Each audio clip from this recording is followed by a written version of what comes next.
اور جنوبی اور وسطی ساحلی علاقوں میں گرج چمک اور تیز ہواؤں کے ساتھ مزید موسلادھار اور طوفانی بارش کا امکان، جبکہ اسی دوران صوبہ بلوچستان کے بھی مختلف وسطی، مشرقی اور بعض جنوبی علاقوں میں گرج چمک کے ساتھ مزید موسلادھار اور طوفانی بارش کے امکانات ہوں گے۔ ناظرین، ان علاقوں میں بارش کی کل مقدار 100 سے 200 ملی میٹر تک پہنچنے اور شدید خطرناک موسمی حالات، سیلابی صورتحال پیدا ہونے کا خطرہ،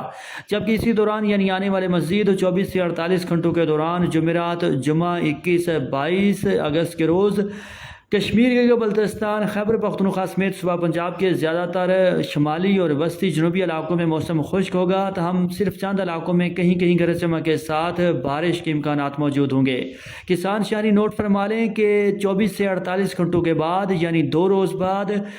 23-24 اگست سے، جی ہاں ناظرین، تاریخ یاد فرما لیں، 23-24 اگست سے مونسون بارشوں کا نیا دھواں دھار سسٹم پاکستان میں نئے سرے سے داخل ہونا شروع ہوگا، جس کے زیر اثر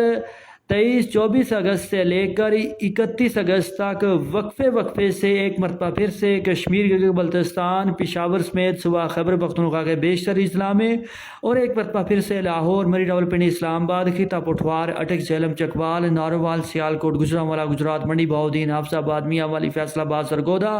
صاحبہ division, زلیا، Bhakkar, Fatehpur, Chowk Azam, Multan, D G Khan division, Cholistan, Rahim Yar Khan سمیت صوبہ پنجاب کے بیشتر